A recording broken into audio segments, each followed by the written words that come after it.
اس سے بڑا بدنصیب کون ہوگا جسے اللہ دے وہ خرچ نہ کرے۔ 82 دفعہ قرآن پاک میں آیا خرچ کرو، خرچ کرو، خرچ کرو، سخی بنو۔ اللہ کی سخی سے دوستی ٹوٹتی نہیں اور کنجوس کے ساتھ دوستی لگتی نہیں۔ الحمدللہ رب العالمین، پالنے والا اللہ ہے، پالنے والا پیسہ نہیں ہے۔ 5 بڑے رسول ہیں، نوح، ابراہیم،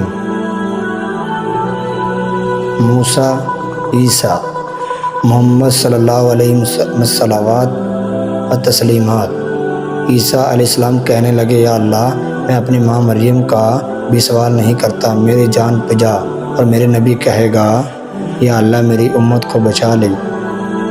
کون سی امت جو ساری زندگی اس کا مذاق اڑایا؟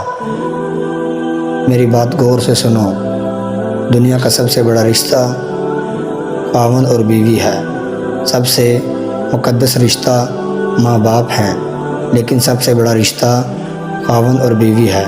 جب یہ ٹوٹ جاتا ہے تو پوری نسل برباد ہو جاتی ہے۔ اس لیے آپ نے زندگی گزارنے کے دکھائیں، اور آپ گھر میں جھاڑو دے رہے ہیں، آپ کا آٹا گوندھ رہے ہیں، اور آپ حضرت عائشہ کو لقمہ بنا کر کھلا رہے ہیں، اور حضرت عائشہ کی دلدار کے لیے فرما رہے ہیں، عائشہ سونا حدیث کا تیرا جاننے کی۔ عائشہ عربی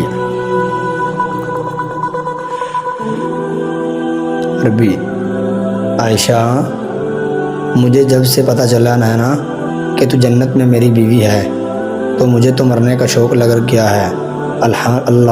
اللہ کی قسم میں سکھانے کے لیے تھا۔ ایک دفعہ شیطان نے ایک آدمی سے ملاقات کی تو اس نے کہا شیطان سے، ایک راز کی بات تو بتا۔ کہنے لگا کیا؟ کہ تیرے یار کون ہیں؟ تو تجھے پسند کون ہے؟ کہنے لگے 3 مجھے بڑے پسند ہیں، ایک جو شراب پیتا ہو، نشہ کرتا ہو، ایک جو غصے والا ہو، قابو نہ کرتا ہو، ایک جو بخیل ہو، کسی پہ خرچ نہ کرتا ہو۔ جس سے دوستی ہو نا اس کی انگلی پکڑ کر دین کی راہ پہ لے آؤ، یہ دوستی کا حق ہے۔ اسی لیے کہ آپ بہت کچھ کرتے ہیں لیکن اس کو دین نہیں دیا تو کچھ نہیں دیا۔ کوشش کرو میرا دوست ہو جہنم میں نہ جائے۔